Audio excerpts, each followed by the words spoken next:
I miss the days where my Republicans were for small government. It's amazing how they want government everywhere. And look, the last couple years here, we've had culture wars in Florida, and the culture wars have failed. They failed. They did not achieve the objective that they tried to achieve, but they've hurt a tremendous amount of Floridians in the process. When my Republican colleagues cozy up to neo-Nazis and the Proud Boys and white supremacist groups. Mr. Chairman? Mr. Chairman, I find that offensive that the gentleman would make a broad statement like that. And I think that he should back that up with any individual, but not a broad group. That would be inappropriate for me and untrue. Don't worry, I'm getting to the part you'll like. Well, I don't. Okay. Perhaps you are. I find it offensive that you have used this forum. Sure, no problem. Donald Trump had dinner with a Holocaust denier at his house. You want more facts? Then use that, sir. Sure, no problem. You want to talk about a wall? You're talking to a wall. They're a wall. They don't want to help kids. By the way, they don't want to solve this issue either. Again, don't listen to me. Just listen to the speaker, who was caught on a call the other day saying that we can't solve the border crisis until after the election. By the way, here's Congressman Troy Niels giving it all away. Giving it all away. Let's read this. Let me tell you, he's talking about immigration, let me tell you, I'm not willing to do a darn thing right now to help a Democrat, to help Joe Biden's approval rating. I will not help the Democrats try to improve this man's dismal approval ratings. I'm not going to do it. He's saying he's not going to do anything on the border. And he's from Texas, which needs help. Look, Chairman, we got like 3.5 minutes here. I mean, let's just do the impeachment. I mean, why continue to waste millions of dollars of the taxpayers' money if we're going to impeach because you believe you've shown he's committed a high crime and misdemeanor? What are you waiting on? Let's just do it. I mean, by the way, we got Chairman Jordan here also, the double chairman. Why aren't you guys calling for the vote in your committee? When is it going to happen? When can we tell the American people you're going to stop wasting their money and just call for the vote on impeachment? Gentlemen, you? Sure.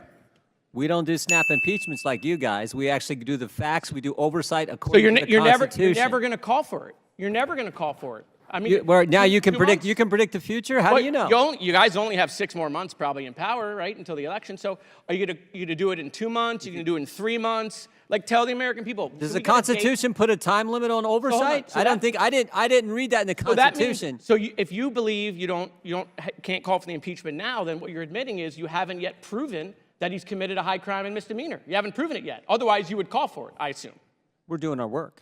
Okay, so they haven't proven it, right? They haven't proven he committed a high crime and misdemeanor. Otherwise, we would call for impeachment. So look, the chairman knows me well. I mean, I'm just here to help him, right? And so I just think we should do it today. Let's just call for it. I'll make the motion, Mr. Chairman. I want to help you out. You can second it, right? Like, make the motion to impeach President Biden. Go ahead. It's your turn. You second it. No, nothing. Okay, we got nothing. Over here, how you doing? Good. So I just have a question. We've been at this for 15 months now in oversight. I know this is your first time here. But do you think Chairman Comer has proven that Joe Biden has committed a high crime and misdemeanor? I believe with all the evidence he's gathered, yes, he's proven that Joe Biden has committed high crimes and misdemeanors. Okay, and so I assume you believe Joe Biden should be impeached.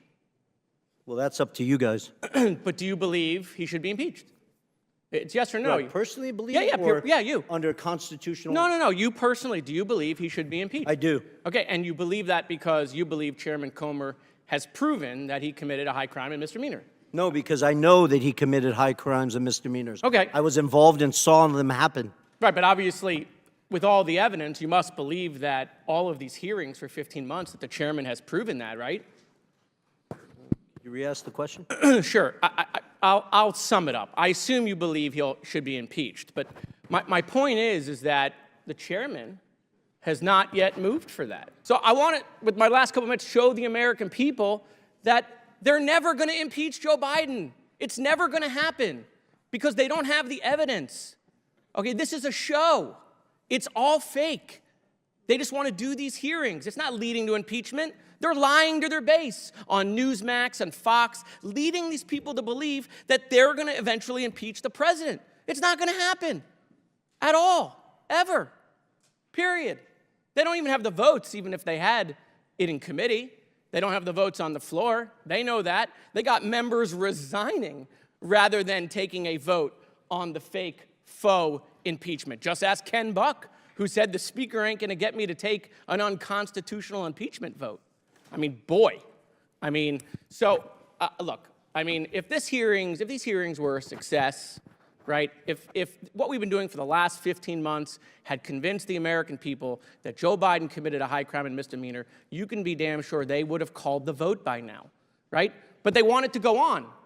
They either want it to go on because they don't have the evidence. Are you asking me a question? No, I'm just looking at you. Oh, okay. But if you want to talk to me, we can talk. Well, no, I think you haven't read recent data that shows American people are well aware of the Biden's corruption. Perfect. So then ask the chairman why he hasn't called for impeachment, Tony. He's right here. Ask Comer. Hey, Comer, how come you haven't called for impeachment? I'll do it. Watch. Hi, I'm Tony. Hey, chairman, how come you haven't called for impeachment? When are we going to have the hearing? When is the vote going to happen? I mean, you believe it. He believes it. He says it every day on TV. I just don't know when we're going to have the vote. When my Republican colleagues support a president of the United States who's having dinner with a Holocaust denier at his house and they remain silent, silence is complicity. When there are Nazis, Mr. Sessions. I would like my time Mr. back, Chairman, Mr. Chairman. well, I'm sure you'll get that back. Broad statements are inappropriate and are not worthy of this hearing. I know you're in denial that he had dinner with a Holocaust I was denier. unaware of it. So for you to assume that That was because there's- national news for like a week. that matters not. Okay. What I'm trying to say, Mr. Chairman, is this hearing needs to stay very cordial and very much on the level. And attacks like this are exactly why our country is going through what we're going through. And Mr. Chairman, there needs to be a point of order actually in this. There's no point of Thank order. you, Mr. Chairman. I called nobody out other than the former president of the United States, Donald That is Trump. not correct, sir. You referred to Republicans. Mr. Chairman, there needs to be a point of order, That please. is, Mr. Chairman, I would ask that you please admonish the people of this subcommittee and that we are trying to make progress together. Mr. Chairman, there needs to be a point of About order. each other. Yeah, and I'd like my time back, Mr. We Chairman. need a point of order. You will get your time back. We're not running the clock. Okay. If there's no point of order, just continue. All right, thank you, Mr. Chairman.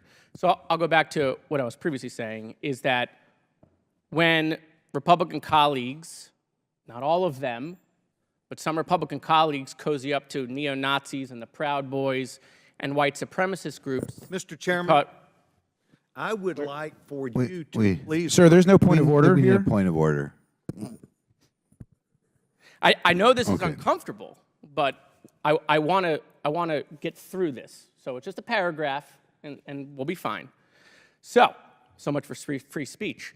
When some of my Republican colleagues cozy up to neo-Nazis, Proud Boys, and white supremacist groups because they are their voters, and when President Trump hosts Holocaust deniers at Mar-a-Lago, sometimes we hear silence. I want to thank my colleagues, Dan Kilday and Robin Kelly, for being here, as well as Leader Jeffries. Welcome to Broward County, the only county that voted Democrat in the last election. At least in South Florida. At least in South Florida. That's what I meant, in South Florida. I meant in the South Florida region, okay?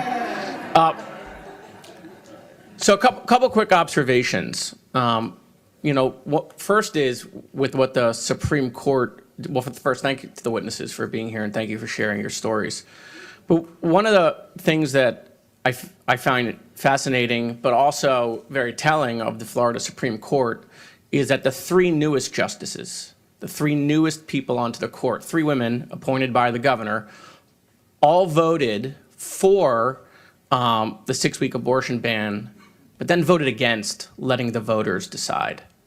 So they voted to negate what voters in 1980 did. Okay, they said those voters were wrong, and then wanted to deny today's voters the ability to weigh in. And that's not just telling on this issue, it's telling for where the Supreme Court is going.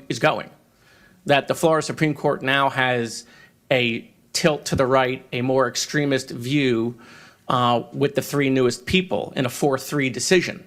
That's how close the decision was to allow voters to decide.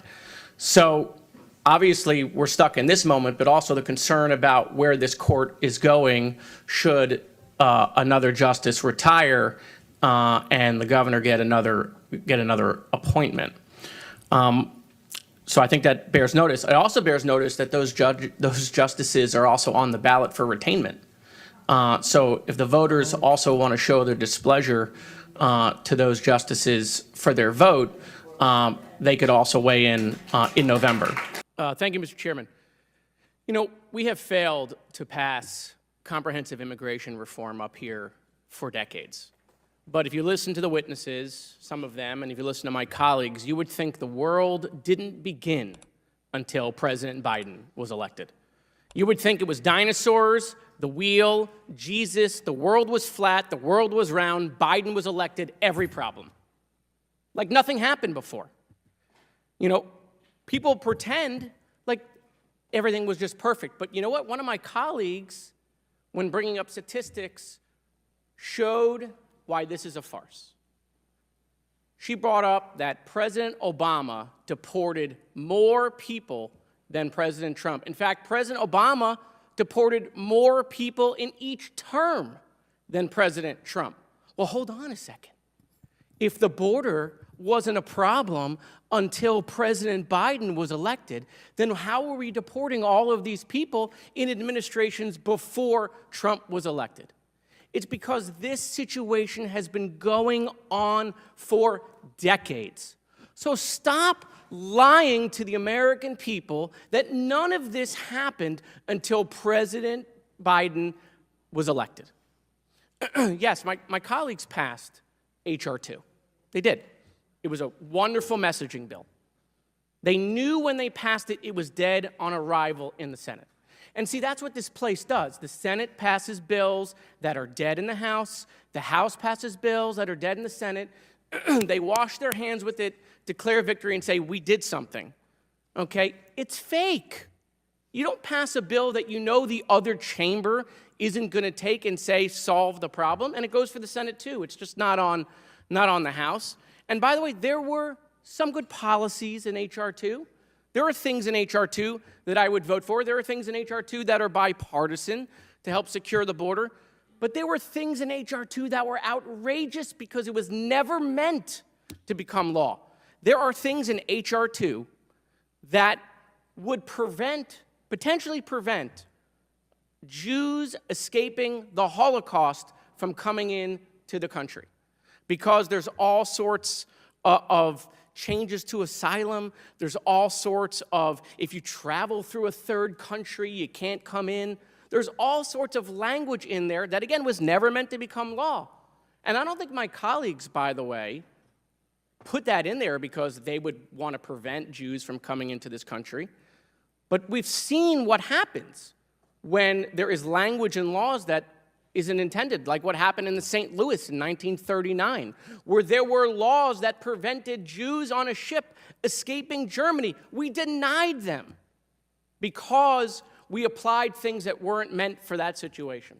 And so, look, you don't have to listen to me, right? My colleagues don't have to listen to me. I want them to listen to their own colleagues, Chip Roy, who is a Conservative Freedom Caucus member, has said President Trump has failed to secure the border. Ron DeSantis, who ran wall commercials in order to become governor, said Trump didn't bid the wall and Mexico didn't pay for it. Okay? And Mr. Holman, I appreciate your energy and passion for children. And I appreciate that you have said that, have you seen terrible things that keep you up at night? I have.